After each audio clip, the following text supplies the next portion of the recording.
Welcome back to my YouTube channel. What I have for you today is a follow-up to a couple of prior videos. One, I did a head-to-head shootout of the GSG versus the Nelson Custom 1911-22 conversions. I fired them again today. It's a little bit different today. I had a new GoPro mount, that the headband mount, so it gives you a over-the-sights perspective of my shooting. Go ahead and do the mea culpa now. My shooting was not up to snuff today. Had some okay groups, but the eyes are not what they used to be. It's a little dark in there. If you remember, the GSG has a fiber optic front sight, green. And I thought that that would be easier to see, and I guess it is easier to see, assuming that there is light. So what I ended up with, unfortunately, is a dark front sight, a dark rear sight. Very nice and square, nicely cut, but difficult to see for me. I turned 50 last year, and I can turn a couple of good groups in, and then I realize my eyes are tired from trying to focus on that front sight. So the next thing I'm going to do is try to find either a better lit range or a shoot it outside on a nicer day. I think this is going to help a lot, but it didn't help much today. I did get a chance to film the shooting. I got a GoPro head mount, and that will give you a shooter's perspective.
will tell you, I was in for a little bit of a surprise. Right off the bat, I had malfunctions that I was not having last time. I think it's because they were dirty. I didn't clean either one of them last time. Shot about 300, 400 rounds last time. And then right out of the chute this time, it was clear they weren't clean. A couple failures to fire. The GSG was a little more finicky. I'm going to have to play with the footage, but it seemed to be, when I would release the slide lock on a full magazine, it seemed to be flinging the first unfired cartridge as if it had fired and ejected. I would thumb the release and it would just fly out of the way. Then after that, it would fire normally. I did have one issue with the GSG. I had a fired round that would not extract. I did not film the whole thing because I wasn't sure how long it was going to take. But I ended up breaking it down, taking the barrel bushing off, and using a pocket knife to just kind of get under the 22 rim and flick it out. And then it went right back into action. So no issues. With the Nelson, I found that I've been training with my 1911 for about 25, 30 years, and I use an overhand grip on automatics or semi-automatics. I use an overhand grip to release the slide and to rack the slide. It's just, I don't want to get into any kind of a pissing match, but what I was taught and what made sense to me, and then the way I now have muscle memory, is gross motor skills instead of fine motor skills. Instead of pinching, you can just rack it with your whole hand overhand. The Nelson doesn't really let you do that. If you see, the sights don't recoil, only the bottom. I guess you could probably grab it in an overhand, but I found myself using my thumb on the slide release. Nothing wrong with that. That's just not the way I learned, and or doing a two-hand pinch because of just because of the way it's set up. The big news today is my eyes are not any better than they were last time. My groups are not spectacular. Decent groups, but I'm kind of led to believe that the Nelson will basically blow out a large ragged hole, and I was not able to do that yet, but stay tuned. I'm sure that's I'm going to figure out a way to fire this where I can see the fiber optic sight. I'm going to see if I can set up a light overhead. Let's do that. Okay, bear with me. I'm going to see if I can illuminate the front sight of the Nelson.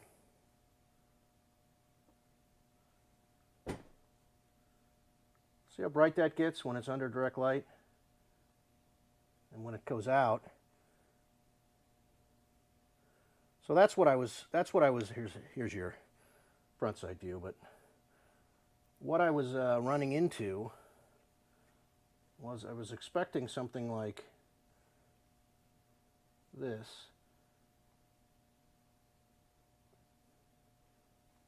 And getting this.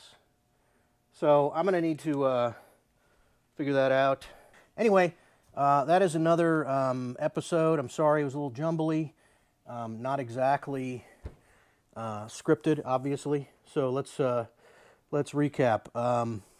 The 22 conversions don't like to be dirty. My eyes are getting old. Take the sight tool to the range with you so you don't have to keep doing updates.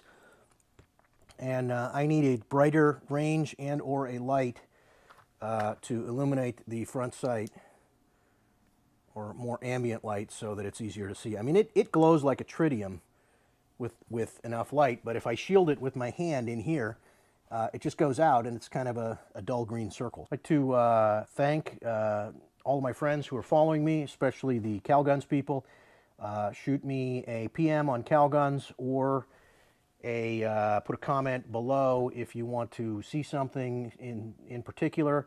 I'm going to go through some of the nicer stuff that I have, some stuff my dad has, hopefully do some weapons reviews so that keep this interesting. Anyway, any suggestions you have would be great. So I do appreciate the views, the subscriptions, the thumbs ups, the comments.